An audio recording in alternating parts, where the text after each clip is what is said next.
Mau ketawa takut kelebihan? Wiz Khalifa, Anies memilih nama dan pasti Sojo Putra di Seworkom. Halo, selamat menyaksikan informasi dari channel Tanda Seru.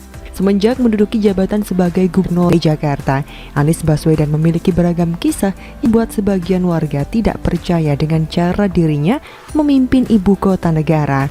Hal ini disebabkan kinerja Anies yang tidak bisa menata kota dengan baik sesuai harapan warga. Bahkan cerita tersebut menjadi perbincangan di kalangan warganet yang akhirnya menjadi viral sehingga menduduki trending topik di media sosial. Hal ini berkenaan dengan kebijakan-kebijakan yang telah dibuat Anies di mana tidak sesuai dengan harapan warga. Sebut saja dalam pengendalian banjir di Jakarta. Pada awal tahun 2020 lalu, banjir yang menerjang hampir seluruh wilayah Jakarta dan melumpuhkan aktivitas warga, Anies tidak bisa melakukan apa-apa. Bahkan Anies dengan penuh percaya diri tidak mau dipersalahkan. Berani dengan mengolah kata di hadapan media, ia malah membuat perang narasi yang menyudutkan pemerintah. Karuan saja ini membuat publik semakin geram dengan sikap Anies yang menyalahkan Menteri PUPR Basuki Hadi Mulyono hingga Jokowi. Anies tidak menyadari kekeliruannya dalam mengatasi banjir, tetapi terus berkelit seakan-akan tidak mau disalahkan.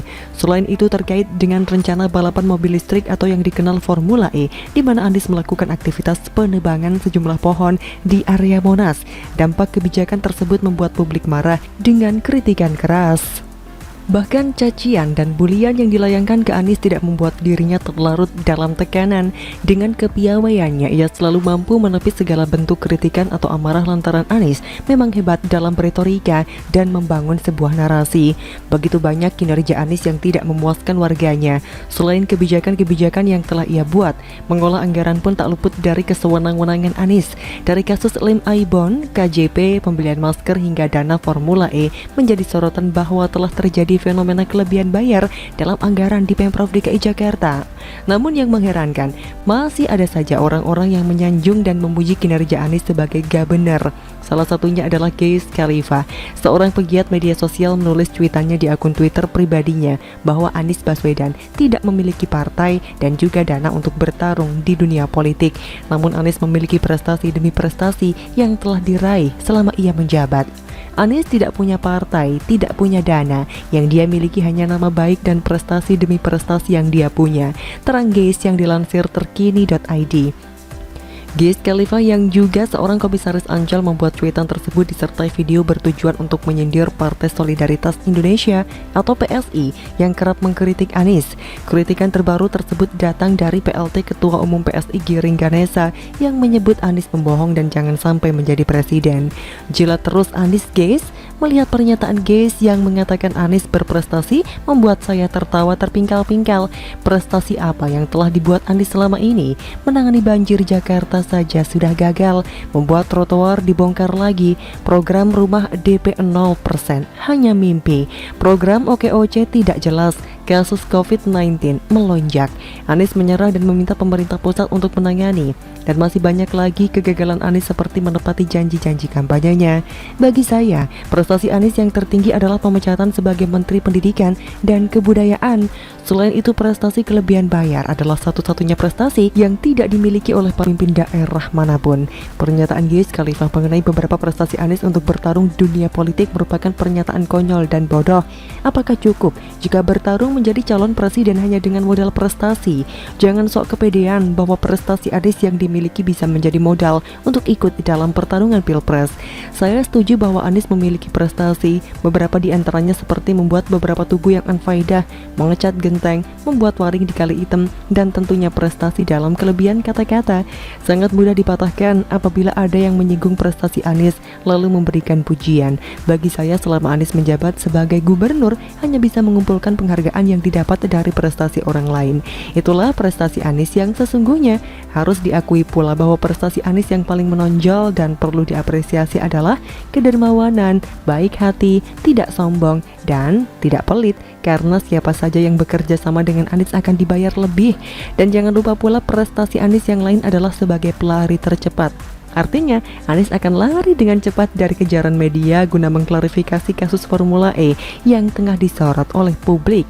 Demikian kira-kira kata kura-kura. Bagaimana menurut Anda?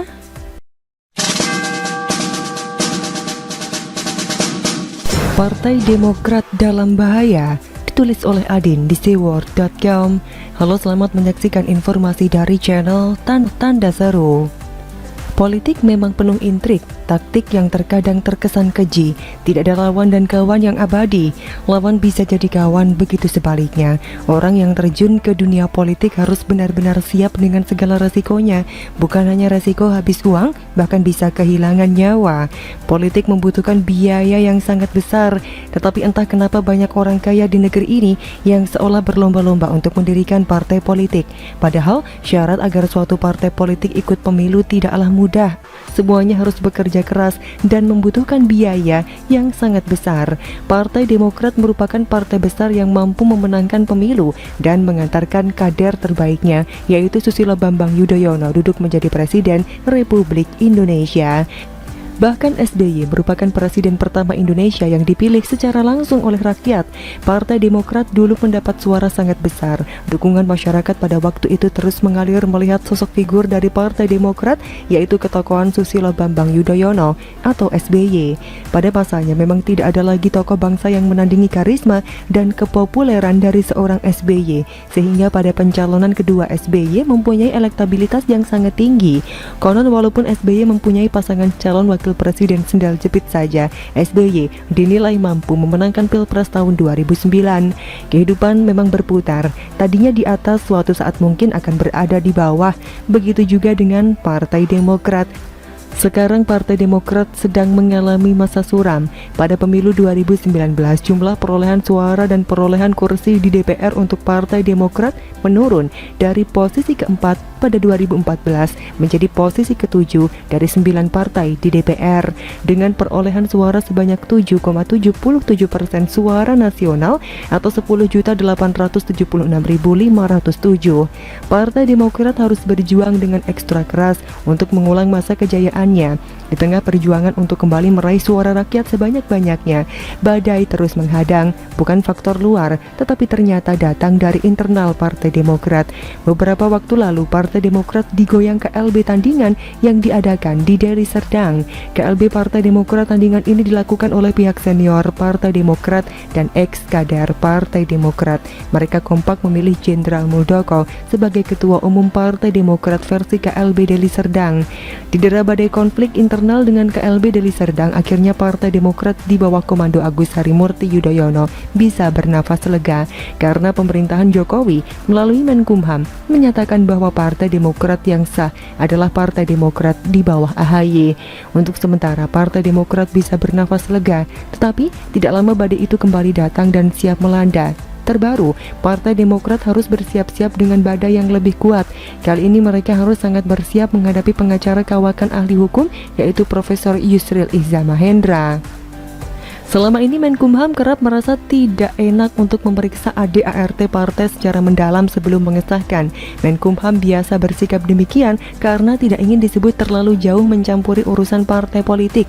Hal itu menjadi celah bagi suatu parpol untuk membuat ADART secara suka-suka. Padahal seharusnya ADART dibuat sepresisi mungkin dan tidak boleh bertentangan dengan Undang-Undang dan UUD 1945. Terlebih saat ini tidak ada lembaga yang berwenang memeriksa, menguji hingga mengadili ADART partai politik bertentangan dengan undang-undang atau tidak. Atas dasar itu, Yusril mau menjadi kuasa hukum 4 kader Demokrat menggugat ADART yang disahkan Yasona Laoli ke MA. Menurutnya, MA punya kewenangan untuk mengadili ADART bertentangan dengan undang-undang atau tidak. 4 kader Demokrat kubu Muldoko yang dibantu Yusril antara lain ex-ketua DPC Demokrat Ngawi Muhammad Isnaini Widodo, ex-ketua DPC Demokrat Bantul Nur Rahmat Juli Purwanto, ex-ketua DPC Demokrat Kabupaten Tegal Ayu Palaretins, dan ex-ketua DPC Demokrat Kabupaten Samosir Binsar Trisakti Sinaga. Mereka semua sudah dipecat oleh Agus Harimurti Yudhoyono lantaran ikut dalam kongres luar biasa di Sumatera Utara yang mengangkat Muldoko sebagai ketua umum secara ilegal. Kita tahu Yusril sangat berpengalaman tentang hukum dan sangat tahu apa yang dilakukannya sesuai dengan aturan hukum. Partai Demokrat di bawah AHY harus sangat berhati-hati.